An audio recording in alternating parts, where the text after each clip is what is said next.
Buenos días, Iglesia de Cristo. El Señor les bendiga. Hoy es martes 9 de junio de 2020. Como sabemos, pregrabamos el programa de estudio bíblico para transmitirlo en la noche. Como siempre, lo hacemos a las 7 de la noche. Hoy es la quinta sesión sobre la carta que el apóstol Pablo escribió a la iglesia de Éfeso. El libro de Efesios, hoy es la quinta sesión. Vamos a entrar al capítulo 3. Y esperemos, hermanos, que usted siga estudiando la palabra del Señor. La intención de esto, como les he dicho, es equipar a la iglesia, que usted tenga la seguridad de ser creyente, de la posición que usted ocupa como cristiano en lo que Cristo logró. Así que la carta de Efesios resumida, eso es. Vamos a orar al Señor. Damos gracias por esta semana, por este mes. Estamos a mitad ya de año, como si nada, en medio de este año tan atípico, tan diferente, pero que hemos visto también la gloria del Señor sobre nuestras vidas. Así que espero que usted esté tomando apuntes, las notas, sea un cristiano fortalecido. La palabra dice que por falta de conocimiento el pueblo perece, pero si nos equipamos, hermanos, y tomamos esa palabra para nosotros, esa palabra que es viva y eficaz, y Espíritu Santo hace la obra de recordarnos lo que valemos, ahí está la iglesia fundamentada en la roca que es Cristo. Amén. Así que oramos. Padre, damos gracias por este día, Señor. Bendecimos tu nombre, Señor, con entendimiento, con gozo, dando gracias, Padre, por nuestra familia, por nuestros cónyuges, por nuestros hijos, por nuestros nietos, Señor. Gracias por estar con la iglesia, Padre eterno. Pedimos, Señor, que la unción de tu Santo Espíritu, ese poder divino, esté, Señor, en tu palabra, sobre tu pueblo, que podamos recibir tu palabra, Señor, con gozo, con gratitud, Señor, en nuestro ser. Y que, Padre, que bendiga, Señor, a que comparte también, Padre amado, para que la unción de tu Santo Espíritu, Señor, esté en la potencia de tu palabra, Señor. Damos gracias, Padre, porque has dejado, Señor, tu corazón, tus mandamientos, tus preceptos, tus promesas, Señor, en tu bendita palabra. Gracias, Espíritu Santo, por estar en cada uno de nosotros, por mostrarnos la obra de Cristo, Señor, la obra redentora, la obra de salvación, la obra de perdón, de misericordia, Señor, de poder que hay para la iglesia. Gracias, Jehová, Padre celestial, por estar con nosotros, por mostrarnos una y otra vez, Señor, que estás dispuesto a bendecirnos, a amarnos, Señor, estar, Señor, siempre con tu pueblo. Te pedimos, Señor, por Guatemala, por el mundo entero, Señor, por Jerusalén, por tu pueblo, Señor, el que te cree. Bendecimos a los pastores, Señor, ministros, Señor, a tu pueblo en general. Y Padre de la Iglesia Tabernáculo, Señor, los bendecimos en el nombre de Cristo, que estén, Señor, sujetos a tu palabra, a tus mandamientos, Señor, a tus preceptos.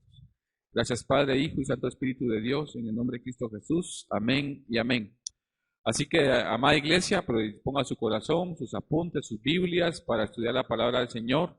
Le vamos a dejar el tiempo ya a nuestro hermano Vladimir Búcaro, quien hoy comparte la quinta parte del libro de los Efesios. Así que el Señor te bendiga, hermano. Gracias. Bienvenido. Gracias. Muchas gracias, pastor. Es un gusto poder estar una vez más acá con ustedes, poder continuar con este estudio que estamos haciendo. La palabra de Dios, dice el libro de Hechos, debe de correr y debe ser glorificada. Y nada debe detener su expansión y su enseñanza, porque el hombre interior se fortalece con la palabra, así como usted come sus tiempos de comida, se alimenta, se cuida su cuerpo, su templo. Pues de igual manera tenemos que cuidar nosotros nuestro espíritu, nuestro ser interior, ¿verdad? Con la palabra de Dios.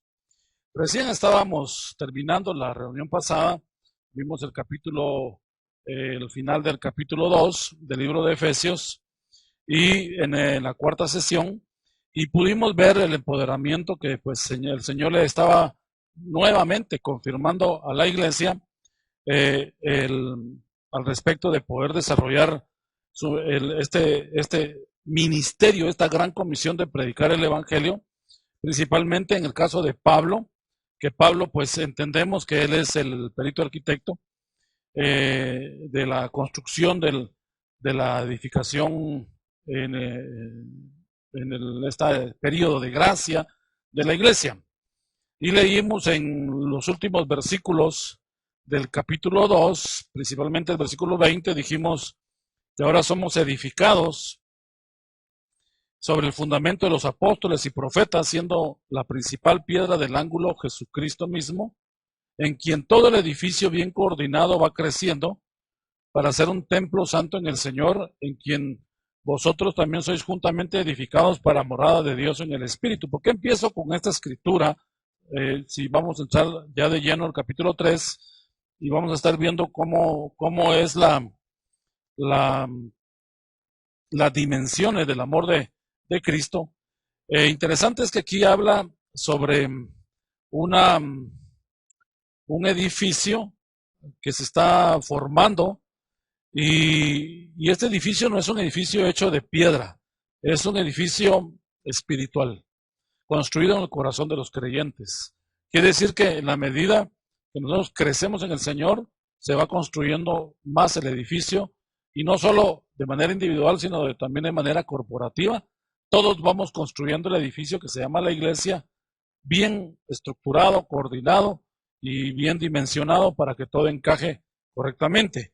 También leímos en las sesiones anteriores, porque también es bueno mencionarlo, para seguir esta línea de pensamiento del empoderamiento que se le da a la iglesia. En el capítulo 1, versículo 22, habla que Jesucristo sometió todas las cosas. 1:22 de Efesios dice que Cristo sometió todas las cosas bajo sus pies, o sea, todo está sometido y sujeto a Cristo, y lo dio por cabeza sobre todas las cosas a la iglesia. Ahora introduce una palabra que nuestro Señor Jesucristo la mencionó, que ya venía ese concepto de eclesia en el griego y congregación venía en el Antiguo Testamento, en lo que es la iglesia. Y el verso 23 termina diciendo al final del capítulo 1 de Efesios, la cual es su cuerpo, la plenitud de aquel que todo lo llena en todo. Una vez más, ahora, si ya dijimos que introduce el concepto de un edificio espiritual que no se ve, ahora está hablando de un cuerpo que también se está formando, pero no se ve. Esta expresión de cuerpo la vamos a estar mencionando en el capítulo 3, cuando toquemos el tema relacionado con las 4 dimensiones del amor de Cristo, y vamos a ver tal vez un punto esotérico sobre esa expresión del cuerpo. ¿Por qué se habla de un cuerpo? ¿Por qué no se habla de una ciudad? ¿Por qué no se habla de un árbol que crezca? No, se habla de un cuerpo como el suyo y como el mío. Pero eso lo vamos a ir viendo en el desarrollo de la carta. Lo que estamos tratando de enfatizar en esta primera parte de manera de introducción es que la iglesia tiene una comisión y ha sido empoderada por Cristo, y la cual ahora la iglesia es su cuerpo, y también dice que ella es la plenitud de él, o sea, la expresión máxima de la salud divina. Y lo que leímos en el capítulo 2, versículo 20 al 22, que también hay un edificio que se está construyendo, trayendo esa línea de pensamiento. Entonces ahora entremos al capítulo 3. Vamos al capítulo 3 y me acompaña usted con la lectura, y vamos a ir viendo algunos versos, no todos, porque no nos daría tiempo, pero la idea de este estudio de hoy, que usted nos está acompañando, mi amigo y hermano, cualquier persona interesada en las cosas de Dios, pastores o líderes, vamos a ver hoy el capítulo 3 completo, del verso 1 al verso 21, y vamos a hablar algunas cosas, algunos pues nos vamos a saltear o los vamos a ver ya en conjunto, pero vamos a tratar de verlo todo en esta hora que tenemos juntos para compartir. Primero el versículo 1 dice así: por esta causa, hablando como resultado de que nos han sido empoderados, hemos sido empoderados, y Dios a la iglesia, y Pablo también se incluye en la iglesia, dice: yo, Pablo, prisionero de Cristo Jesús por vosotros los gentiles. La versión de ese mismo versículo 1, la traducción del lenguaje actual, la TLA, lee este mismo versículo de la manera siguiente: yo, Pablo, dice, vamos a leerlo juntos y va a ver usted cómo cambian algunas cositas, más que todo las amplía. Yo, Pablo, estoy preso porque sirvo a Jesucristo y trabajo por el bien de ustedes, los que no son judíos. Interesante entonces es que Pablo está diciendo que él está en la cárcel. Esto ya lo sabíamos en la introducción, cuando vimos la primera parte de este estudio de Efesios.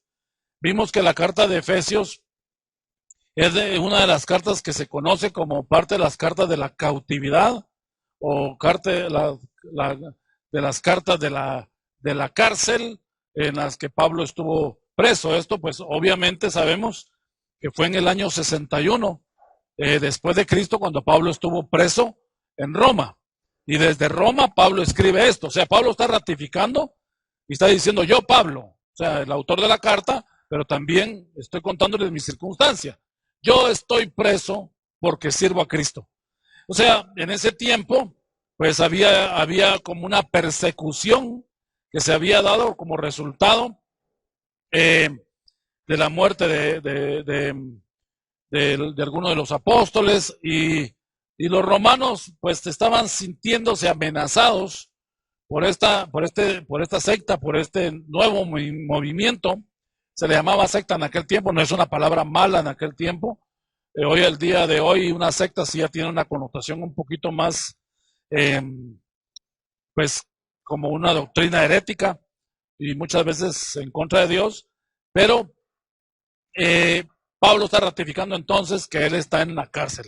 Estoy preso porque yo le sirvo a Jesucristo y trabajo por el bien de todos ustedes, los que no son judíos. Ahí donde vemos de que entonces esta carta está dirigida obviamente a gentiles, a gente que estaba en esa comunidad en Éfeso bajo la presión de la idolatría, de esa política, del comercio, del dinero, de la vida desordenada, las lujurias y todo ese tipo de cosas. Entonces dice la versión normal, que la que leemos, la RBR, la versión 60, la Reina Valera dice: por esta causa, vuelvo a repetir el verso 1, por esta causa yo, Pablo, prisionero de Cristo Jesús por vosotros, los gentiles. Por predicar este evangelio estaba él en la cárcel. Si usted en algún momento, algún su amigo lo ha dejado, o alguna su compañera de trabajo lo ha dejado, o de cierto grupo lo han excluido a usted porque usted es creyente, pues ese es un vituperio, porque usted sirve a Cristo. Alguien lo va a rechazar. Tampoco crea usted de que todos lo van a querer. Seguramente algunos lo van a buscar porque tienen necesidad, pero en su trabajo, en la oficina, en la calle, en el barrio, mucha gente lo va a menospreciar por su fe. Y ese es uno de los vituperios que llevamos. Y Pablo dice que él estaba preso. Posiblemente usted va con otros a hallar gracia y Dios le va a dar tranquilidad y paz con cierta gente. Pero eso es otro tema, pues. Pero el punto es que aquí hay un costo que tiene servir y seguir a Cristo. Así que anímese usted, está sufriendo algún vituperio por Cristo. No porque usted haya hecho algo malo, porque si uno hace algo malo, qué gloria hay, ¿verdad? Porque ahí solamente estamos pagando los errores que cometimos. Entonces el verso 2 dice: si es que habéis oído de la administración, menciona aquí Pablo, de la gracia de Dios que me fue dada para con vosotros. Interesante que pocas veces se ve esta palabra administración. Otras versiones usan la palabra dispensación.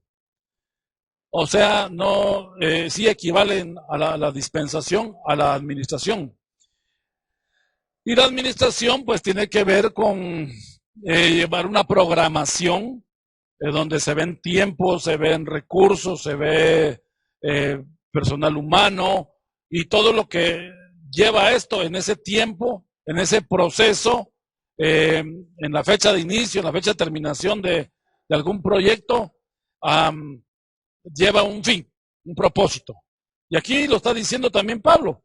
Aquí Pablo no está negando que la economía divina que se mueve para favor de todos la humanidad se hace en un periodo de tiempo que se le llama la administración o la dispensación. En el tiempo de Dios, recuérdense que el tiempo de Dios, la palabra tiempo en griego es la palabra kairos, el tiempo de Dios, y kairos o kairos como le llaman otros, es el programa divino, el tiempo divino. Entonces a veces nosotros tenemos un tiempo diferente, el cronos, ¿verdad? El cronómetro, el tiempo nuestro es diferente al tiempo de Dios. La Biblia dice que mis tiempos no son tus tiempos, ¿verdad? Hay diferencia y hay que acoplar nuestro tiempo al tiempo de Dios, no al tiempo suyo. O que quiera usted que Dios corra en su cronos y adapte él su kairos a su cronos, imagínense. Qué tremendo.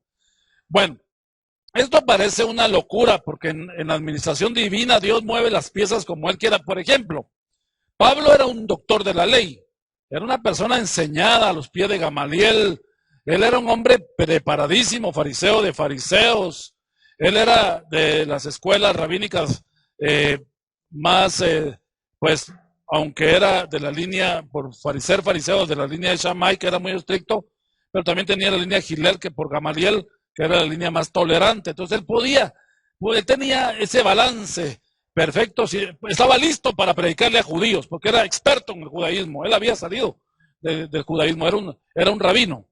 Sin embargo, el Espíritu Santo lo comisiona a Pablo, a que Pablo vaya y le enseñe a los gentiles. Y los gentiles eran ignorantes en las cosas del Espíritu, y entonces daría la impresión de que estaba sobrado Pablo en conocimiento, enseñando a la gente muy ignorante. Es como que un científico le enseña a niños, ¿verdad? Un premio Nobel le enseña a párvulos, a estudiantes, a niños de párvulos, ¿verdad? Daría la impresión en este ejemplo grotesco de que Pablo así estaba con los gentiles, pero así es como el Señor quería. Y por ejemplo, el Señor escoge a Pedro, que no era tan preparado. O sea, Pedro sí era un hombre, indocto e ignorante no lo era, porque él, según seguimos la biografía de Pedro y su hermano Andrés, eran seguidores de Juan el Bautista. Y entonces ellos eran hombres que conocían la ley, tal vez se dedicaban a una profesión un poco más, digamos, en el comercio, no eran tan intelectuales como Pablo, pero Pedro, pues tal vez no tenía el nivel de Pablo, por decirlo así, si los comparamos. Y él era el que le tocó enseñarle a los judíos. O sea, la comisión de Pedro fue hablarle a los de su casa, imagínense, a los doctores de la ley, en sus sinagogas tenía Pedro. Entonces, ¿qué hace? Dios da la gracia para que el que no está preparado en algo, el Espíritu Santo lo ayuda y él se esfuerza, la persona se esfuerza y van a predicar. Así es que lo animo a usted, si usted dice no soy capaz y están dentro del tiempo, el programa de Dios, en su administración, en su dispensación, usted puede ser usado tremendamente por él. Veamos el versículo 3. Que por revelación me fue declarado el misterio, como antes lo he escrito brevemente. Bueno, aquí va a decir entonces el apóstol algo que ya mencionamos anteriormente, por revelación. Esta palabra revelación es algo que está oculto, como el misterio, ¿verdad? Se revela lo que está oculto, que es el misterio, y se da a conocer. Este término de revelación el día de hoy, tal vez los teólogos no tanto lo utilizan así, y los predicadores que son bastante, utilizan el método inductivo, ¿verdad? No el método deductivo, son inducidos por la palabra. Mucho predicador liberal y mucho pastor independiente se basa en la revelación. Y ellos dicen, Dios me reveló algo en la palabra. Y está bien que Dios le muestre algo, le revele y le abra su tesoro. Pero es muy importante que en el tema de la revelación entendamos de que lo que está revelado está en la Biblia. Usted no puede tener una revelación así como José Smith, y con todo el respeto de los mormones, y decir usted, el ángel Moroni se le apareció a José Smith y le reveló la nueva Biblia. La Biblia, la interpretación nueva del mormonismo. Y entonces esa es la revelación, pero es una revelación particular. Todas las revelaciones, si en algún momento se dan de la palabra, deben de estar de acuerdo al patrón bíblico. Y de acuerdo, deben ser cristocéntricas. No es a mí Dios me reveló que ahora todos vamos a ser vegetarianos. O Dios me reveló de que un hombre puede tener varias mujeres o que no se casen. Mire, eso hay que tener mucho cuidado. Aquí está hablando él de que por revelación, y la revelación que Pablo le vino no es como un éxtasis, no, convergieron un montón de cosas para que Pablo llegara a entender esto. Me fue declarado el misterio. Bueno, mencionamos anteriormente que habían varios misterios, la fusión de la iglesia con los judíos era lo que veníamos hablando. ¿Cómo puede ser eso que los judíos acepten a los gentiles?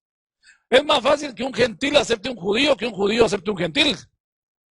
Los judíos son muy amigables, muy políticos, son pues personas que tolerantes en ciertas cosas, pero a final de cuentas ellos no negocian su teología. Para los judíos ellos ya están cabales, como cuando uno era niño, iba a jugar pelota en la calle, fútbol en la calle, y decía, ¿puedo jugar? Y venía uno de los muchachos y decía, estamos cabales. Ya no, entonces uno se quedaba sentado en la banqueta, en la calle, esperando que alguno se cansara, o lo mandara a llamar su mamá, o se lastimara, para que digan, bueno, aquel ya no sigue, te toca a ti. No, nosotros no reemplazamos, no, nosotros vamos a ser parte. De hecho lo menciona el apóstol Pablo también acá en el 2:19, ¿verdad?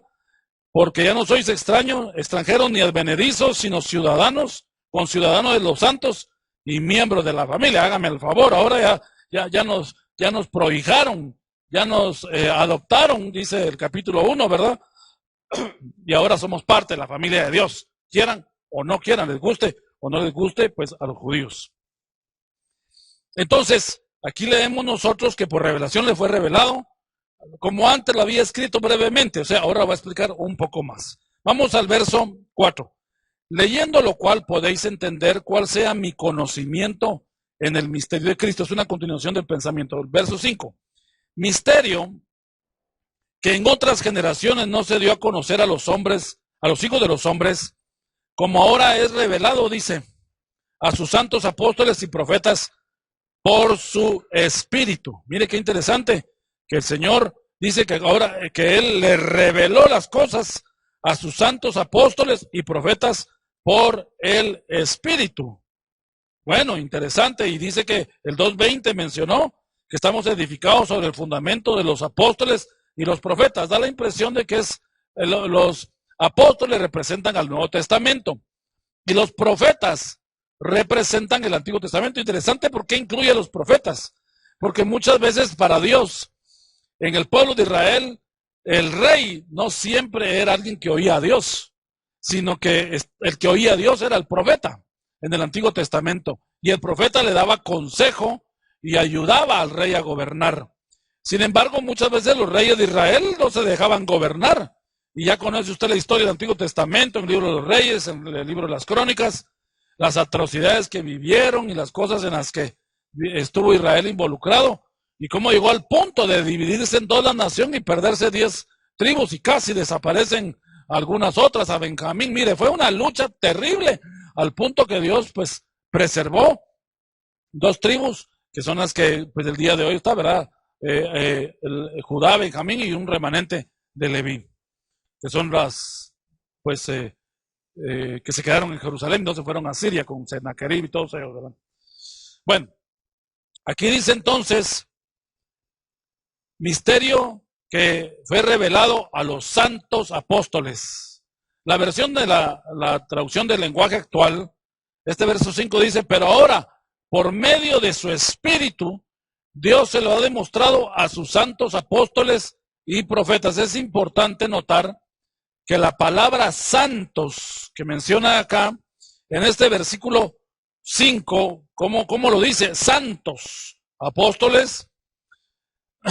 En griego la palabra santo es hagios y significa sagrado, físicamente puro, moralmente sin culpa. Es alguien santo, santificado, es dedicado a, por ejemplo, yo tengo una botella en mi mano ahorita donde tengo el agua que estoy bebiendo para refrescar mi garganta. Esta botella la consagraron para este líquido. Entonces, la palabra consagrar no lo vea usted como el aceite consagrado, como el pan consagrado. No, está dedicado. Entonces, usted y yo estamos consagrados a la santidad, al Señor, no consagrados al pecado ni a la maldad. Usted no fue hecho para decir malas palabras, usted no fue hecho para matar a otro, usted no fue hecho para ser egoísta. O sea, usted es una persona que fue hecha para poder demostrar el amor de Dios. Por eso dice, dice el apóstol Pablo, ¿verdad? Que nosotros somos como las primicias, dice el capítulo 1 de Santiago. Dice que somos las primicias de Dios para mostrarle al mundo que Dios puede cambiar aún de lo más vil y lo más menospreciado, sacar joyas preciosas como usted y yo. Si la iglesia tampoco crea usted que es como que somos egresados de Harvard o graduados de instituto bíblico o fuimos escogidos por ser lo mejor. Dios nos escogió porque éramos lo más vil, igual como Israel en el Antiguo Testamento lo escogió por ser el más pequeño, el más insignificante, pero con Cristo nosotros somos engrandecidos. Entonces aquí es importante que entendamos que primero dice el verso 5, que Dios le ha revelado esto a sus santos, apóstoles y profetas. Importante la palabra santidad, porque el día de hoy hay muchas personas que se autoproclaman o los proclaman apóstoles y a otros profetas y no negamos pues que tengan ese ministerio precioso, porque lo vamos a ver en el capítulo 4, el desarrollo de los 5 ministerios en la siguiente sesión, en esta no, pero sí es importante que entendamos nosotros que él está diciendo que sea el ministerio que tengas, debes de ser acompañado de santidad, porque si no tienes santidad y solo es como un profesional del culto, que hay muchos así, entonces realmente no vale mucho.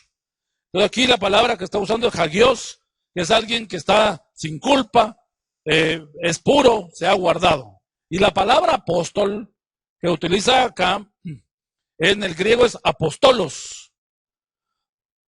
Interesante es que la palabra apostolos significa emisario, delegado,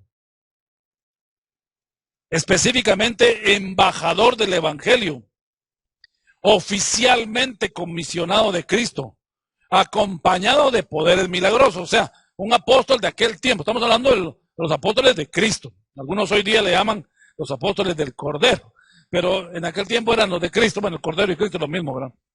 Pero serían como los apóstoles del Nuevo Testamento, de la iglesia primitiva. Aquí está diciendo que un apóstol es un emisario, un delegado, alguien que ha sido enviado para desarrollar una tarea, para llevar un anuncio, para ayudar a organizar algo. Hay que tener como entendido que el apostolado, pues mucha gente que lo tiene el día de hoy son personas probas, gente de años, personas mayores que ya sus canas, sus arrugas certifican una vida de dedicación. Hoy día me preocupa a mí cuando veo, por ejemplo, dice un apóstol de 20 años, un jovencito de 18 o 25 años, digo yo, ¿qué experiencia tienen? Es que no se necesita experiencia, hermano. Lo que se necesita es el llamado, la marca, el ministerio. Y es cierto, pues definitivamente hay muchos jóvenes que el apóstol Juan dice, os alabo a vosotros, jóvenes, porque habéis vencido al maligno, porque estáis llenos del poder de Dios. O sea, la juventud tiene algo maravilloso. Pero algo que no tiene la juventud es la experiencia. Y eso se adquiere con los años, con el trato de la vida. Por eso los que gobiernan en la iglesia deben ser personas pues que tengan ya un tiempo de estar sirviendo al Señor y puedan tener un ministerio acompañado de pruebas y veracidad de que tiene un ministerio de Dios. Entonces aquí está diciendo que este misterio ha sido revelado a la gente, dice el verso 5, si cambiamos las palabras, a la gente que se ha apartado, que Dios la ha apartado, Dios la ha apartado y se ha consagrado para Él, y son emisarios que predican su evangelio, ¿verdad? En el caso pues de los profetas ya sabemos nosotros que son las personas que ven cosas del futuro. Muy bien, sigamos al siguiente verso, el versículo 6. Que los gentiles, mire cuál es el misterio que está siendo revelado ahora. Los gentiles son coherederos y miembros del mismo cuerpo. Miembros del mismo cuerpo. Vuelve a introducir la palabra cuerpo, ¿verdad? Que venía anteriormente diciendo al final del capítulo 2, siempre de Efesios. Dice, los gentiles son coherederos y miembros del mismo cuerpo y copartícipes de la promesa en Cristo Jesús por medio del evangelio. Bueno, Pablo desarrolla este tema a continuación, en continuación de lo que venía diciendo del capítulo 2. Y él habla de que los gentiles tienen acceso ahora a ser parte también de del pueblo escogido de Dios y de todos sus beneficios. La palabra coherederos no es que tienen una parte aislada del resto de los beneficiarios, sino que tienen, todo es de todos. En todo caso, todo es de todos. A pesar de que Pablo era un erudito, pues era un hombre conocedor, él realmente se sentía pues pequeño, ¿verdad? Y ahí vamos a ver cómo él mismo se llama. Esta unión entonces, que ya la mencionamos anteriormente, usted lo puede ver en la parte 4 de este estudio, ya no vamos a volverlo a entrar en detalle, solamente a mencionar de que Dios ha hecho una fusión de ambos pueblos. El Mahanaim, que habla Cantares, es la reunión de dos campamentos. Mire, cuando esto lo del Mahanaim, o la reunión de dos campamentos, o la unidad de dos personas, porque también Pablo lo menciona en el contexto del matrimonio, cuando se casan dos personas dejan de ser dos y se vuelven una sola. Ese misterio también se aplica a esto. Pero también cuando uno, por ejemplo, cuando menciona el matrimonio, cuando uno se casa son dos personas tan diferentes. Cuando el pastor viene y le pregunta, le dice a una pareja, mire pastor, nos queremos casar, y usted mira a la hermana y dice, o a la señora o a la dama, y la ve que a ella de un contexto, de una forma de pensar, y lo ve a él de otra cosa totalmente diferente a ella. Y uno dice, aquí tiene que ocurrir un milagro para que ellos dos se fusionen. Porque les voy a ser franco, no solo de amor se construye una relación, el amor es parte, es como el centro de todo, pero debe haber afinidad, debe haber intereses comunes, debe haber visiones. Por ejemplo, la visión de usted es construir su casa, ahorrar, y el marido se lo anda gastando todo ese la fiesta, le gusta pasar el rato bien, comer bien los fines de semana, y nunca ahorra nada. Él creció en una familia derrochadora. En cambio, usted cada centavito lo guarda, y usted tiene ahí su cochinito guardado, escondido, su apartadito, ¿verdad? Detrás de aquel cuadro, detrás de la cómoda o de la platera o del closet, lo que sea, ahí tiene sus guardaditos. Entonces, esas cosas empiezan a dar problemas, pero debe haber una fusión, que el Espíritu Santo la hace en las parejas, en las empresas, en las iglesias. Las fusiones del Espíritu que el Señor hace son maravillosas, pero es un gran misterio. Hay fusiones que alguien diría, esas no van a funcionar, eso nada que ver. Y mire, cuando está el Espíritu Santo ahí y hay madurez, hay fusiones que son de bendición. Pero estamos hablando en este contexto de que ahora va a haber una fusión entre Israel y la iglesia. Y uno de los que se resistía a ese cambio y le costaba entenderlo era el apóstol Pedro. El mismo Pedro, pues, se resistía a esta orden divina por su abstracción judía. A Pablo le debería haber costado más, pero fue Pedro tal vez que lo tenía más arraigado. Le costó mucho poder entender el tema de que también los gentiles tuvieran la visitación de Dios. Si usted quiere, me acompaña al libro de los Hechos. Vamos a leer el verso 4, o sea, el capítulo 11, verso 4 al 18. Un poquito largo la escritura, pero es una narración de cómo se da aquel evento cuando Pedro tiene la visión. Déjeme leérsela y usted sígame con la lectura. Entonces comenzó Pedro a contarles por orden lo sucedido, diciendo, estaba yo en la ciudad de Jope orando y vi en éxtasis una visión. Éxtasis es que él está orando, él no está dormido, él está consciente y de repente tiene como una visitación espiritual, la cual le proyecta en su alma y en su mente una visión. Por eso hay personas que se quedan orando y no hay que estarlas estorbando. De repente Dios les está hablando. Y no hay que, hermana, Dios la bendiga, ¿cómo está? No, en el culto de oración son lugares, momentos en los que el Espíritu Santo está visitando a alguien. Entonces hay que tener cuidado con eso. Y vi en éxtasis una visión algo semejante a un gran lienzo que descendía, que por los 4 puntas era bajado del cielo y venía hasta mí. Cuando fijé en él los ojos y consideré y vi cuadrúpedos terrestres y fieras, y reptiles y aves del cielo. Y oí una voz que me decía, levántate Pedro, mata y come. Y dije, Señor, no, porque ninguna cosa común o inmunda entró jamás en mi boca. Entonces la voz me respondió del cielo por segunda vez: lo que Dios limpió no lo llames común.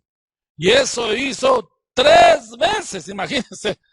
Pedro decía, no, no quiero. Y en la visión otra vez el Señor por tercera vez la vuelve a mostrársela y dice, y volvió todo a ser llevado arriba al cielo de lo que vio en la visión.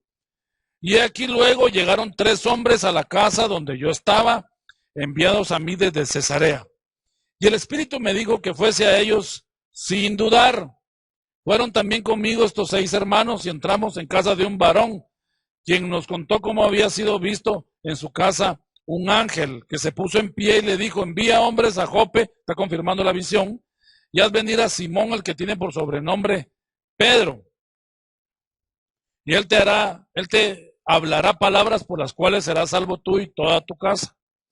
Luego dice, y cuando comenzó a hablar, cayó. Mire qué palabra tan interesante la que dice. Yo no sé cómo es eso que se dio.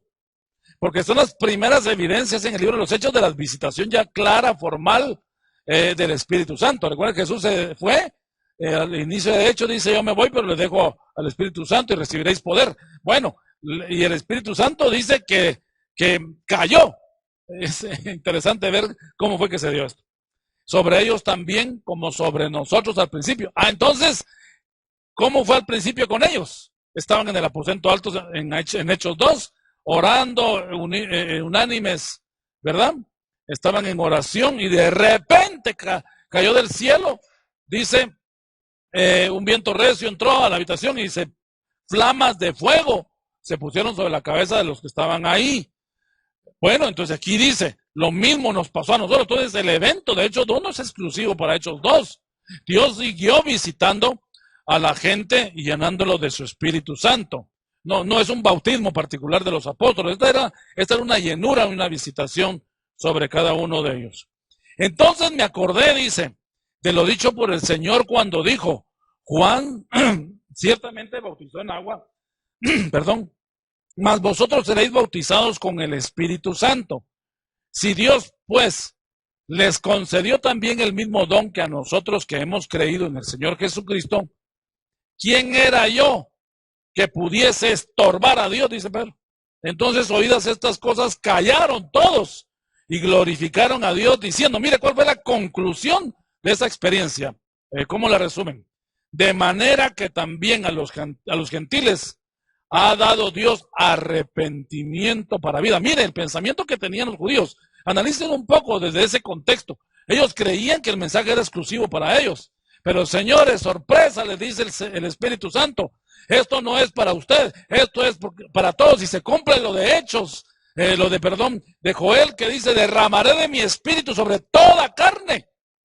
No es exclusivo para uno, es para todo el mundo. Yo no sé si usted se alegra de saber de que el Espíritu Santo está viniendo a toda carne. Hoy enfatizamos mucho las lenguas, enfatizamos mucho el temblar, el caer en el reposo, la unción de risa, pero realmente la llanura del Espíritu Santo está relacionada con santidad, con revelación, con conducta, con carácter cristiano, con sobriedad, con dominio propio. No podemos decir a alguien que está hablando lenguas es más espiritual que otro, no.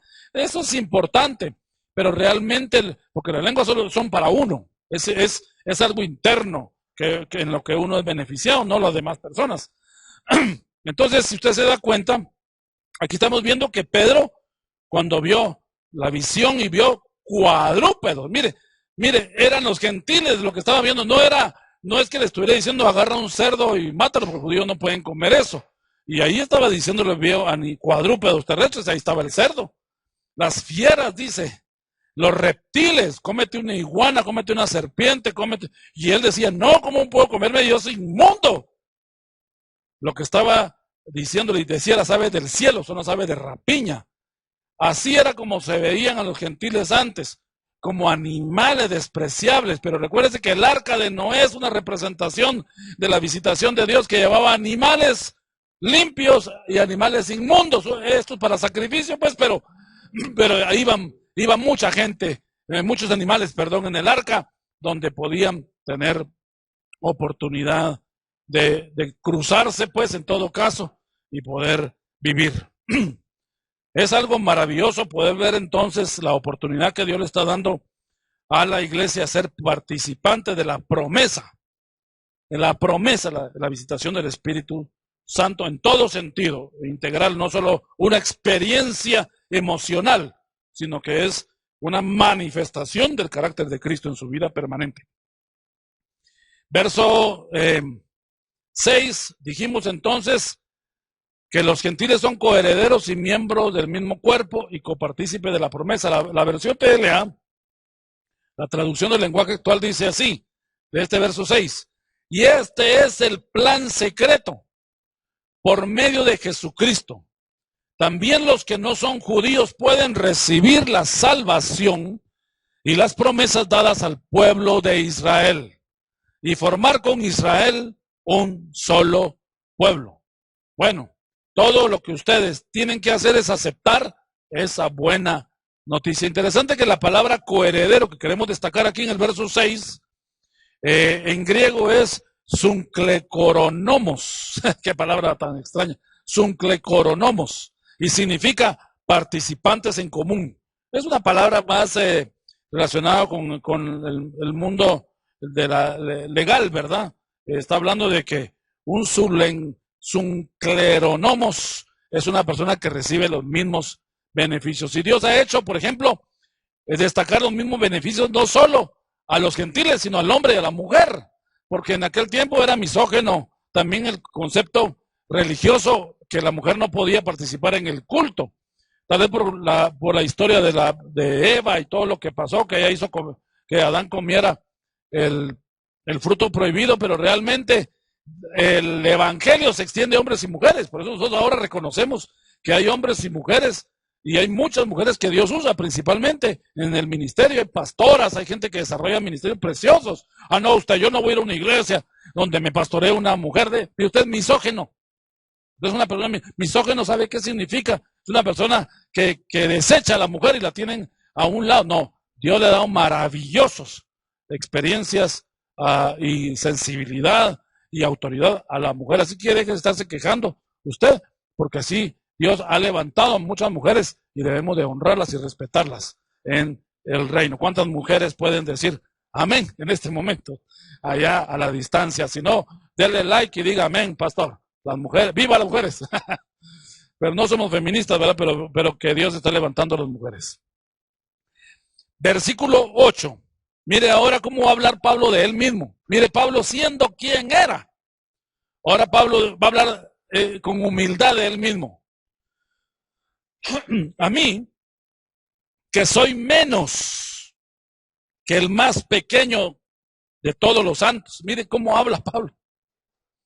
Me fue dada esta gracia de anunciar a los gentiles el evangelio de las inescrutables riquezas de Cristo. Qué maravillosa palabra la que usa acá Pablo, ¿verdad? Soy el más pequeño. Recuérdense que el nombre de Pablo es el actual, pero en la experiencia que tuvo con el Señor, le cambió el nombre. Él se llamaba, ¿cómo se llamaba? Saulo, ¿verdad? Y Saulo, su raíz es Saúl. Y Saúl es cuello erguido y habla como de orgulloso. De hecho, Saúl, pues así era como era su nombre, así era él. Era cuando fue escogido para ser rey, impactó a Samuel. Cuando lo vio Samuel, dijo, este es, que tiene el tamaño, los hombros, esta es la figura de un general. Necesitamos una imagen. Y tan equivocado que estaba, porque el Señor le dijo a Samuel y lo exhortó y le dice, tú miras lo que está enfrente de tus ojos, mas yo discierno el corazón, le dice. Así es que no se necesita ser muy alto, no se necesita ser muy agraciado, ni tener una gran voz o ser una estrella en el escenario y un dominio no, lo que necesitamos es la unción y la presencia de Dios en los ministerios para que ellos se dejen usar por Dios, a los pastores, a los líderes. No tenemos que mencionar estilos, formas, debe ser un sanguíneo que gobierne, debe ser una persona atrevida, llena de fe. Esa es la gente que le gustan las pantallas. Uno lo que busca es estabilidad. Y eso es lo que no hay muchas veces, porque hay algunos que andan, hoy piensan una cosa y mañana cambian otra. Imagínense. el pobre pueblo corriendo de un lado hacia otro, hacia los berrinches del pastor. Saulo es cuello erguido, pero a Pablo le fue cambiado el nombre y le fue puesto pues precisamente Pablo, que significa pequeño. Pablo significa pequeño.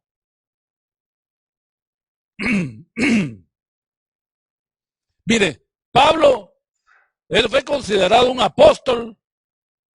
Él mismo decía, Pablo, apóstol de Jesucristo, no según los hombres, sino según el Señor.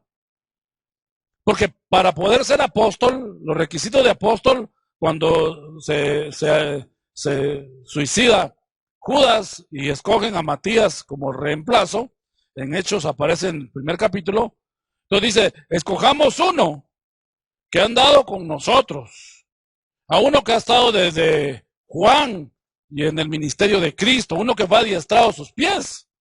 Y Pablo era contemporáneo de la edad de Cristo, pero Pablo, mientras estaban crucificando a Cristo, Pablo llevando presos a cristianos. O sea, Pablo podría ser desechado porque él no experimentó. Sin embargo, ustedes ya saben, Hechos 9, que Pablo tuvo un encuentro con Jesucristo, con la luz, cuando lo bota al suelo. Y él dice, ¿quién eres, Señor? Soy Jesucristo, al que tú persigues. Dura cosa te es dar cosas contra el aguijón. Yo soy el Señor. Y tú eres ahora Pablo. Lo visita, tiene una experiencia particular. Entonces él se sentía como que él, en ese sentido, pues, si le iban a achacar de algo, pues él tampoco se iba a poner a pelear para empoderarse o él sentirse mayor por las revelaciones, inclusive que él tenía. Pablo era humilde y no era una falsa humildad. Él se consideraba inferior a todos ellos. No inferior en el sentido de un complejo de inferioridad. Él se sentía que los demás tenían ese beneficio de haber estado y de haber participado a la par del maestro. Pero también él representa a la generación de ministros que no vieron, pero creyeron. Y esos son los que de aquí en adelante, son aquellos que el Señor estaba levantando. Mire, en 1 Corintios 15, versículo 7 al 10, acompáñenme y leamos. ¿Cómo habla Pablo de la experiencia que él tuvo con el Señor? Después dice el versículo 7 del capítulo 15 de 1 Corintios, vamos a leer hasta el 10. Después apareció, hablando de Jesús en la resurrección, apareció a Jacobo, después a todos los apóstoles. Y al último de todos, mire cómo dice, como a un abortivo. Qué tremendo. O sea, Pablo como que ven engendrado antes de tiempo. ¿Un abortivo qué es? Alguien que no termina su periodo de gestación y es como nacido, pues, porque ¿qué otra? Y la palabra es como muy peyorativa, o sea, en el sentido de que un abortivo es alguien que no se desea que nazca, pues, o un aborto natural. Me apareció a mí, dice, porque yo soy el más pequeño de los apóstoles, que no soy digno de ser llamado apóstol, porque perseguía la iglesia de Dios. Pero por la gracia de Dios soy lo que soy, dice. Y su gracia no ha sido en vano para conmigo. Antes he trabajado más que todos ellos, pero no yo, sino la gracia de Dios conmigo. O sea, tampoco se quedó él con ese tono lastimero. Bueno, yo hice esto, fui un paria, fui lo peor, tuve un terrible testimonio. Eso fui, pero el perdón me alcanzó. Ya me perdonó el Señor. Muy bien. Recordemos entonces, por ejemplo, Pablo tenía muchas cosas en las cuales él se sentía condenado. Y recordarán ustedes que Bernabé, cuando Pablo inicia su ministerio, lo lleva de regreso a Tarso. Y Pablo pasa unos años ahí reembobinándose, reseteándose, diríamos, cuando lo hacemos con una computadora que se traba.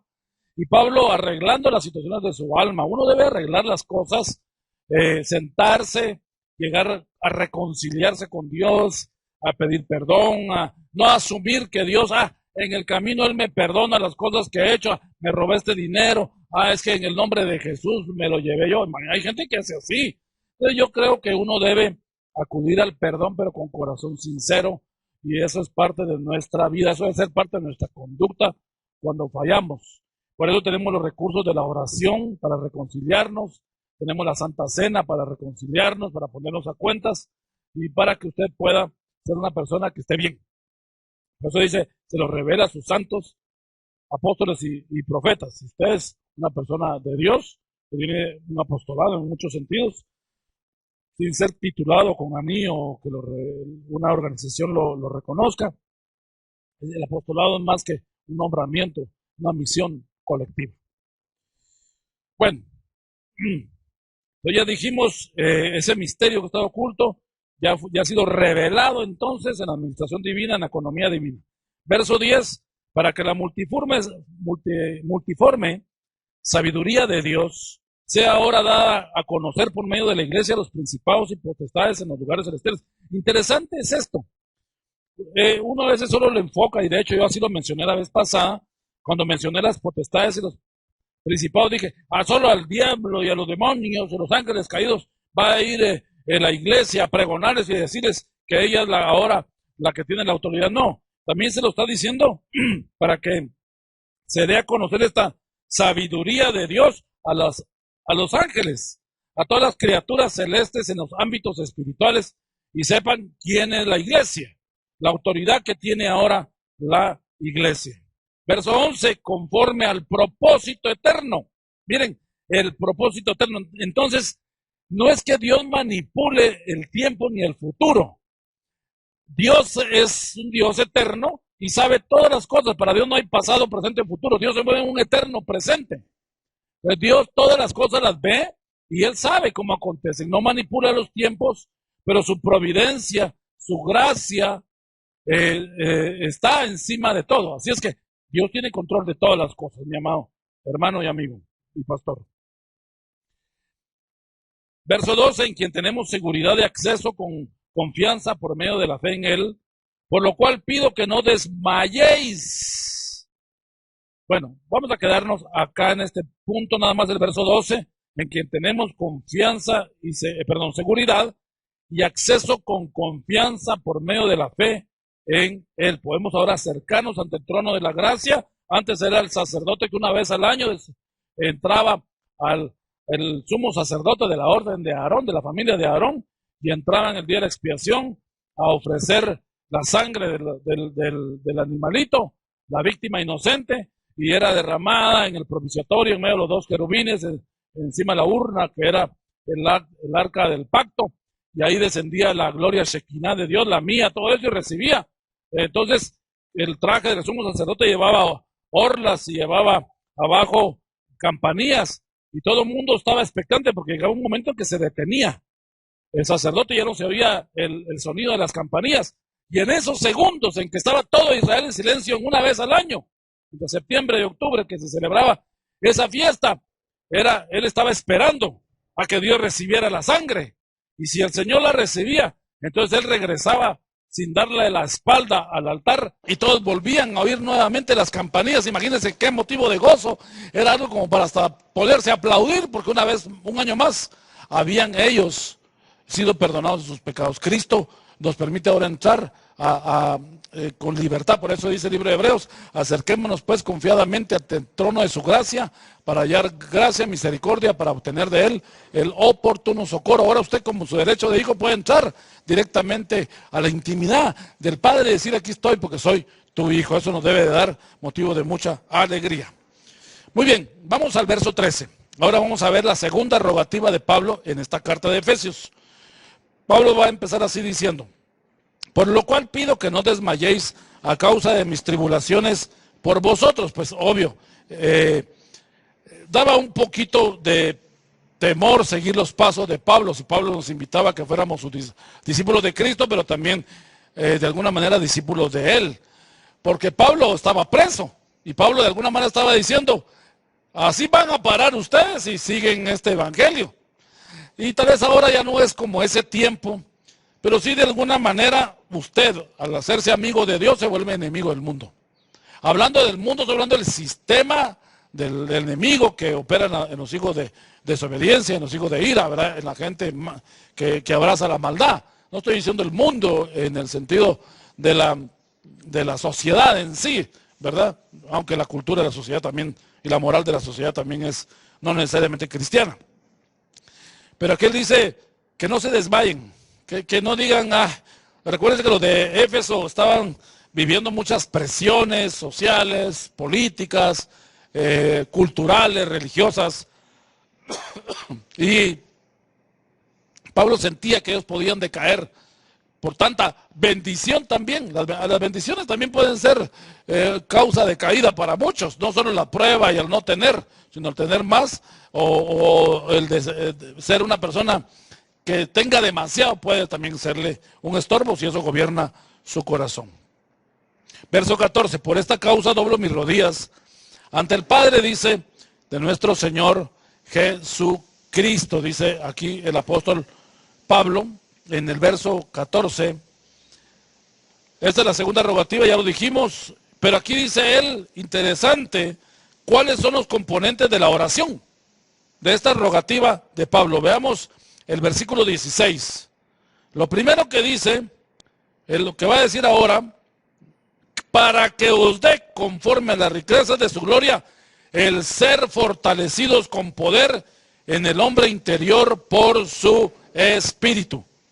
Entonces, una de las oraciones que los líderes deben de hacer para sus subordinados o pastores por sus líderes o líderes de grupo por sus ovejas o en los grupos cristianos, pedir, Señor, te pido que les des conforme a la riqueza de tu gloria, el que este grupo de hermanos sean fortalecidos con poder en el hombre interior por su espíritu. En estos días que estamos padeciendo estas pandemias y este año inusual, tan diferente, que ahora estamos más recluidos en casa que otra cosa, por las limitaciones de locomoción en los países, para que no se propague este virus, pues aquí es un buen momento para hacer esta oración. Señor, te pedimos que todos los hermanos de las iglesias sean fortalecidos con poder en el hombre interior por tu espíritu. Mire qué petición tan linda que tiene. La segunda petición es que aparece acá en el verso 17.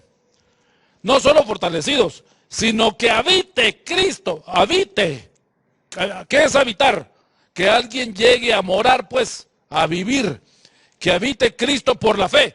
No es que sea Cristo literalmente, él vive por la fe, sino que habite Él en nuestros corazones.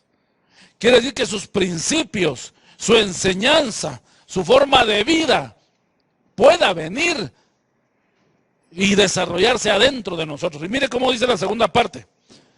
A fin de que, arraigados y cimentados en amor. Hola, qué linda expresión. Que habite Cristo, pero para que estéis arraigados. Algo que hay que orarle al Señor es que la gente esté arraigada y esté cimentada. Creo que voy a comentar eso más adelante en los últimos versos de este capítulo 3. Verso 18, la tercera parte que va ahora a decir él. Y que sean capaces plenamente de comprender. Mire, esto ya lo había dicho él anteriormente. Él dice en el capítulo 1, también él pide al Señor, pero él pide también de que verso 17, les dé espíritu de sabiduría y revelación en el conocimiento de él, alumbrando los ojos de vuestro entendimiento, para que sepan cuál es la esperanza a la que los ha llamado, y las riquezas de la gloria de su herencia en los santos, y la supereminente grandeza de su poder para con nosotros los que creemos, según la operación del poder de su fuerza. Qué maravillosa palabra la que está diciendo Pablo. Pablo está diciendo que les haga un boom la cabeza, la mente. Porque miren, uno de los grandes problemas en las iglesias es que la gente comprenda cómo es el mensaje. Mucha gente quiere entenderlo en su lógica, quiere meter a Dios en sus fórmulas. Ellos tienen una figura cuadrada en su mente y tal vez Dios es triangular y no cabe en su forma geométrica mental. El que tiene que cambiar su mentalidad es usted, no Dios. Al que se le llama que renueve su mente es a uno. No, es que la iglesia no me comprende. No, usted es el que tiene que adaptarse a la palabra de Dios. En la iglesia se enseña la palabra, claro. Ahí debe haber tolerancia, ahí debe haber aceptación y ayudar a la gente, pero también uno debe entender que uno va ahí a cambiarlos a todos para que comprendan mi situación, sino que el que debe cambiar y debe estar disponible, dispuesto, accesible, soy yo. Entonces es una continuación de esta oración. Y aquí dice, para que sean capaces, verso 18, de comprender con todos los santos. Y ahora, mis amados hermanos y amigos, en esta última parte del capítulo 3 vamos a entrar a uno de los temas que han sido, pues, también mal entendidos. De hecho, me llamó la atención que la versión TLA, que es la que estoy tomando de referencia para usar la comparación, quita todo lo que vamos a mencionar del versículo 18, lo anula totalmente la comprensión y lo simplifica y lo reduce a algo muy simple, no lo simple, lo vuelve muy simplista. El versículo al hablar de las dimensiones del amor de Cristo, que es el tema que hemos subtitulado este capítulo 3. Acompáñenme, ¿qué es lo que él dice que deben de conocer? Verso 19, volvamos a repetirlo, la primera parte. Y de conocer el amor, el verso 18.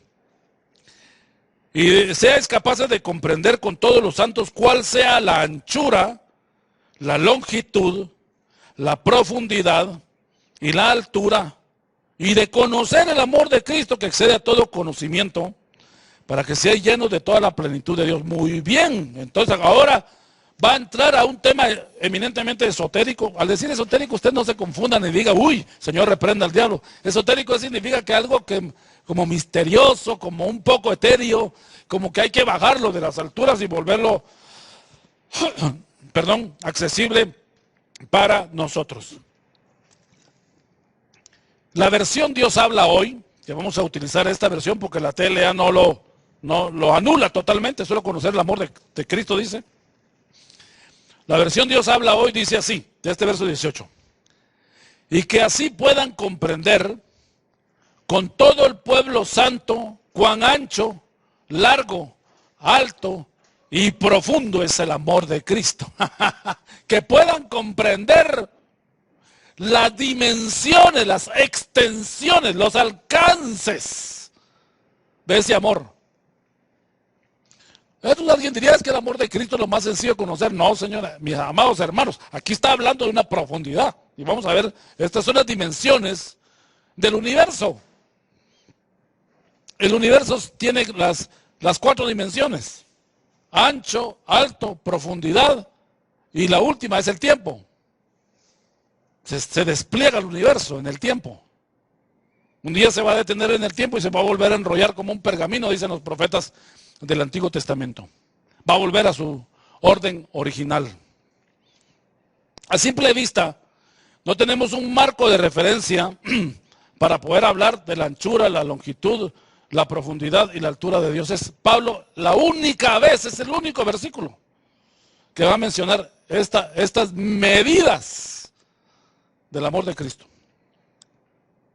Si echamos mano del folclore judío, podemos recordar que la forma de la visión que mencionaba Pedro, que tuvo el éxtasis espiritual cuando vio las 4 puntas del manto de oración, del talit le llaman los judíos, que expresan las 4 dimensiones espirituales, mencionan algunos mesiánicos. Esas 4 puntas hablan de las 4 dimensiones espirituales de Dios que reflejan su amor hacia el mundo y revelan el misterio de los gentiles siendo aceptados en el reino. Bueno, sea como sea, Dios no puede ser visto en realidad y comprendido con los ojos humanos e intelectuales. Y esta escritura también puede ser vista solo a manera humana. Charles Spurgeon mencionó que esta es la medición del amor de Cristo, la cual, aunque no se puede medir con medidas reales, sí se puede sentir su dimensión en el interior del corazón. Así diría Charles Spurgeon. Cuánto he sentido su amor, cuánto se ha extendido su amor, cuánto he caminado hacia su amor. Esto solo puede ser entendido en la oración, en la imaginación, en los sueños, en los éxtasis, en esos periodos de tiempo en los que la mente es tomada por el Espíritu y hay una comprensión increíble de lo que es Dios, que solo en esos ambientes de lo ilimitado puede ser comprendido, es donde Dios se revela, donde cabe Él hacia nosotros. Obviamente, como Dios es infinito y nuestra mente es finita, por lo tanto no podemos comprender del todo sus misterios y sus revelaciones que están descritas aquí en Efesios. Sin embargo, por la fe las creemos, las guardamos y las vamos digiriendo y entendiéndolas en el camino. Ok. Vemos acá entonces anchura, longitud, profundidad y altura. Interesante que en un mismo versículo habla de 4 cualidades o categorías del amor de Cristo. En el Salmo 91, que es uno de los salmos pues por excelencia leídos en la iglesia, nos habla de la protección de Dios. El Salmo 91, verso 1 al 2, nosotros leemos así la escritura, dice así: el que habita al abrigo del Altísimo morará bajo la sombra del Omnipotente. Diré yo, dice el verso 2, a Jehová, esperanza mía y castillo mío, mi Dios, en quien confiaré. Del verso 1 al verso 2 se mencionan 4 nombres de Dios. Si usted mira el primero, dice aquí, si a usted le gusta apuntarlo en su Biblia, subrayarlo y ponerlo a la par, el Salmo 91 dice, el que habita al abrigo del Elión. Interesante que la palabra Elión habla del Dios, efectivamente, del Dios Altísimo. Pero no lo dejemos solo ahí. El Elión es como la esencia increada, la energía primigenia, la primera persona, para no solo decir energía. El que no tiene principio y fin, que nadie le ha visto jamás, en Juan 1:18. Ahora usted me va a decir, sí, pero Abraham, cuando lo metió en la peña, el Señor vio la espalda, vio la diestra de Jehová, Juan vio el trono de Jesús, y Daniel también, y Ezequiel. No. Esas revelaciones de esas teofanías o cristofanías, como usted quiera llamarlo, son como revelaciones de partes de lo que Dios cree que podemos entender en esta mente finita.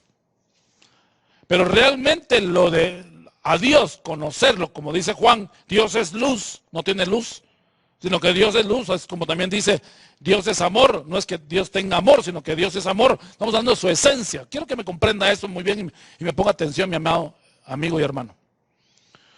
El Elión es Dios, como Jehová uno es. Lo que menciona el famoso Deuteronomio 6:4, el Shema Adonai, ¿verdad? Oye Israel, Jehová nuestro Dios uno es. O sea, ahí es el Elión. El Altísimo sin manifestarse en 3 personas. Interesante es que Jehová nuestro Dios uno es, que dice Deuteronomio 6 en hebreo. El original hebreo lo dice así: una unidad compuesta. Y eso cualquier judío lo sabe. La palabra que se usa aquí, Jehová, nuestro Dios uno es en una unidad compuesta, o sea, 3 en 1. Pensamiento trinitario para nosotros los cristianos. Sigamos leyendo. El que mora, dice, al abrigo del Elión, del que estaba en su esencia pura, en su naturaleza pura, morará bajo la sombra del Shaddai. El original dice el Shaddai. Morará bajo la sombra del Omnipotente. Shaddai es una palabra femenina en el sentido semántico, pero es la expresión masculina. Quiere decir Shaddai los pechos que amamantan, como el sentido de una madre.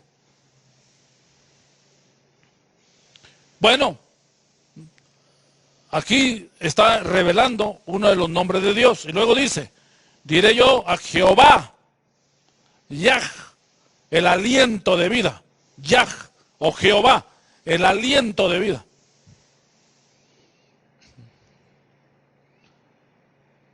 Esperanza mía y castillo mío, mi Elohim. ¿En quién confiaré? Y vuelve a introducir esa expresión relacionada con esa forma trinitaria de Dios, que nosotros conocemos como el bendito Padre, el Hijo y el Espíritu Santo, tres en uno, fusionados para darse a conocer a la humanidad. Si usted mira acá, son 4 nombres de Dios, los cuales nos protegen. Por lo tanto, es el amor de Cristo, ahora revelado en la gracia. Los 4 expresiones, las 4 medidas, ancho, alto, altura y profundidad, es lo que nos cubre del amor de Cristo. Es el manto de los 4 puntas que cae y dice, ahora se abre y da ingreso a los gentiles. Es el amor de Cristo. Entonces aquí vemos el amor de Dios cubriéndonos también de alguna manera. Veamos a detalle unos puntos para terminar este capítulo 3 en estos 5 minutos que nos quedan. Anchura. La anchura es la amplitud de Dios. Por eso el ancho. Ancho es ampliarse. En el sentido de cobertura y manifestación de su amor y de perdón de pecados. Esta anchura es la experiencia del conocimiento espiritual. El conocimiento espiritual en el sentido de que hemos sido perdonados y sus brazos están extendidos anchamente para perdonar cualquier pecado. La longitud o la largura de Dios es cuánto Él puede alargar su amor a través de la paciencia, cómo puede alargar su amor a través de la longanimidad, a través de su bondad, a través de su misericordia. Y vaya si no necesitamos esa longitud de su amor. Esta es la experiencia de avanzar hacia Él. Porque longitud habla de avanzar, es de largura. Y esto lo dijo el verso 17 aquí mismo, que dije que lo iba a comentar posteriormente. Esta es la experiencia de ser arraigados y cimentados. El verso 17 lo dice, que seáis arraigados y cimentados. Es madurar a fin de conocerlo más a Él. Y es una de las cosas que la gente no quiere. La gente es feliz con la anchura de Dios. Solo quieren conocer su amor. Ay, qué lindo Él me perdona, Él es tan amplio. Pero no quieren meterse al camino de la experiencia de crecimiento, de la extensión de su amor. Él nos da tiempo para que nosotros arreglemos cosas, pero también que crezcamos en Él, que lo conozcan más. Por eso Pablo decía en Filipenses, a fin de conocerle, a fin, habla de un camino largo. A fin, ese es mi propósito.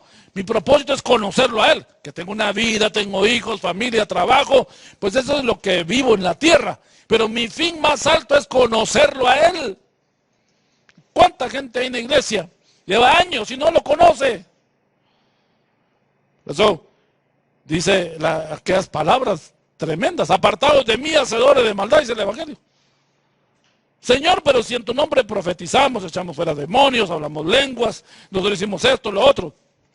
No os conozco. Apartados de mí, hacedores de maldad. Hay que dejarse conocer y eso solo en esa relación longitudinal nos podemos conocer con Dios. La altura es la experiencia de entrar a las dimensiones de los cielos. Es la experiencia de entrar a las esferas espirituales, a la cual ya nos dio esa bendición en el capítulo 1, verso 3, que nos bendijo con toda bendición en los lugares celestiales.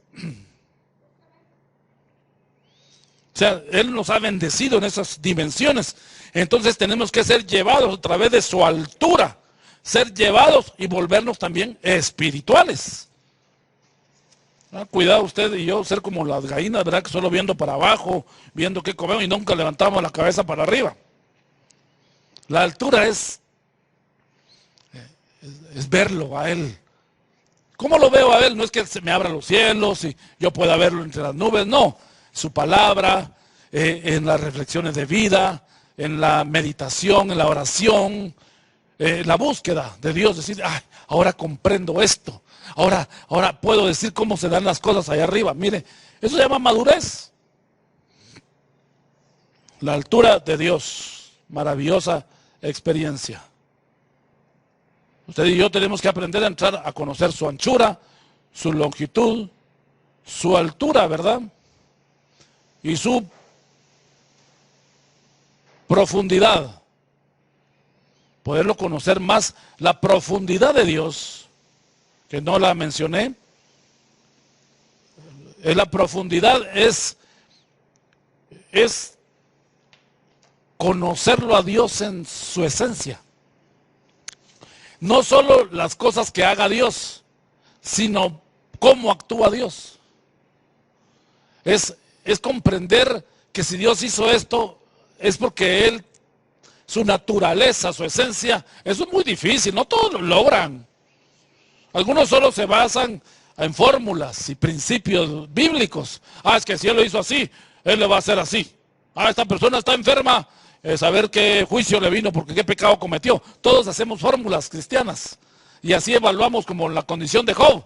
Evaluamos en base y categorizamos los pecados de la gente y su condición espiritual. Somos muy buenos y profesionales en categorizar pecados. Aquí lo que está diciendo es conocer el por qué Él hace las cosas. Esa es la profundidad de Dios, a la cual nos somos invitados también todos los creyentes a conocer más al Señor. Resumamos entonces, el amor de Dios es lo suficientemente ancho para incluir a cualquier persona. El amor de Dios es lo suficientemente largo para durar toda una eternidad. El amor de Dios a través de Cristo es lo suficientemente profundo para no cansarnos de conocerlo cada día más. Y el amor de Dios a través de Cristo es lo suficientemente alto para llevarnos al cielo y crecer sin límite en su presencia en vida, en carne y hueso. Esto solo se va a dar en el tiempo, durante la vida terrenal, y va a trascender a la eternidad. Estos son los famosos portales espirituales donde emana la presencia y la esencia misma de Dios.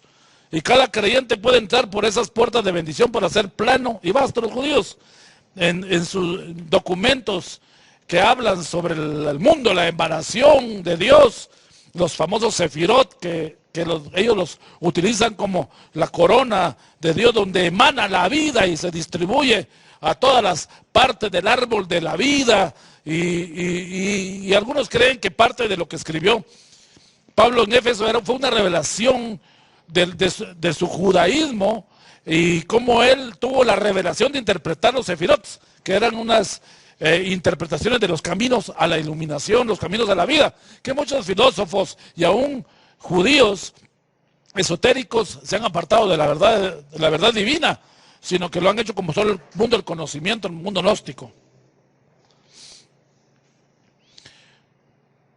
En todo esto, nosotros somos seres tridimensionales.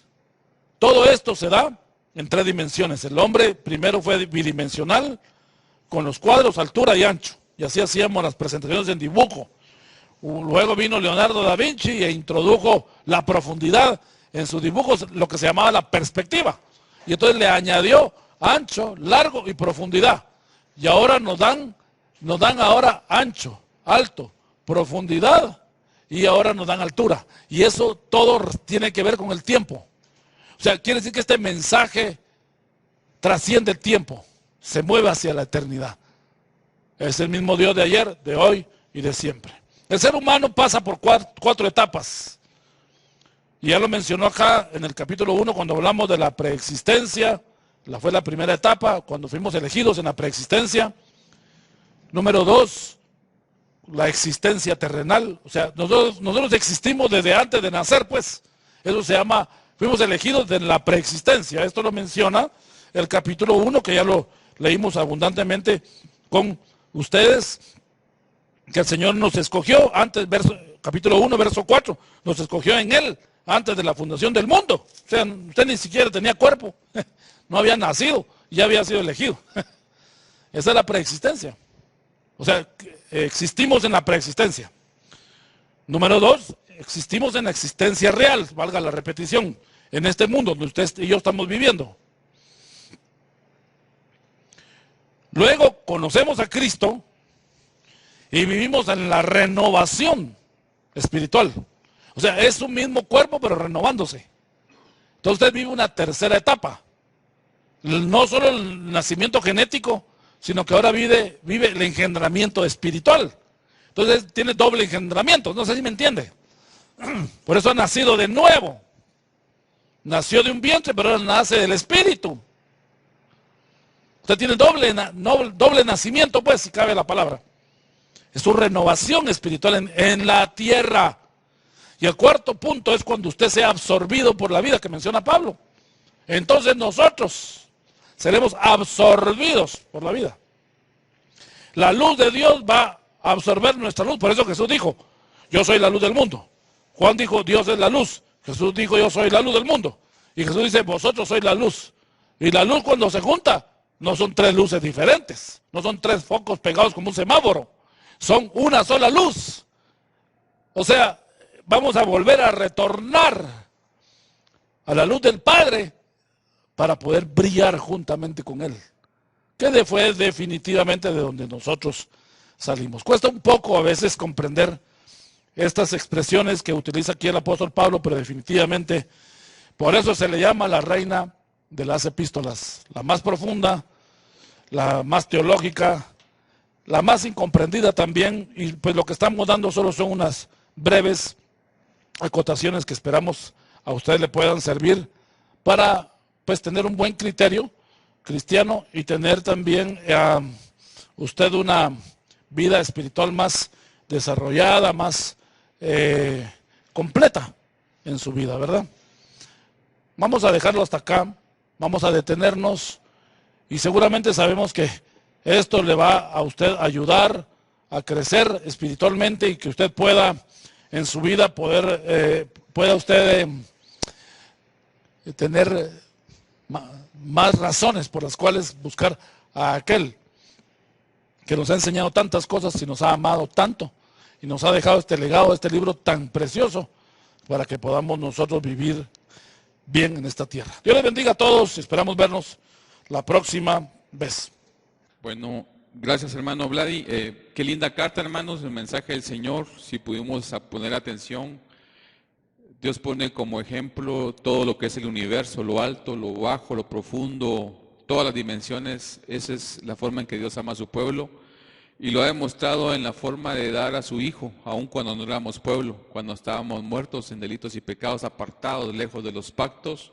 Él nos dio a lo más preciado que tenía su Hijo y nos ha dejado lo más preciado después de su Hijo, su Espíritu Santo, nos ha dejado su palabra. Dios siempre se ha mostrado, hermanos. Así que damos gracias a Dios por este día, porque usted está bien en casa, bendecido. Damos gloria a Dios, nosotros que tenemos el entendimiento. Y hermano, equípese. Dios quiere una iglesia fuerte, una iglesia que permanezca en Él, una iglesia que no dude, una iglesia que esté siempre confiado en la providencia de Dios. Amén. Así que el Señor les bendiga. Les recordamos que esta semana estamos en ayuno y oración. El sábado vamos a estar acá un grupo de hermanos, así que si usted puede venir, pues bienvenido. Vamos a orar, vamos a aclamar, vamos a dar gracias a Dios por lo que Él está haciendo en nosotros. Amén. Así que el Señor les guarde en perfecta paz en el nombre de Cristo Jesús. Hasta pronto, iglesia.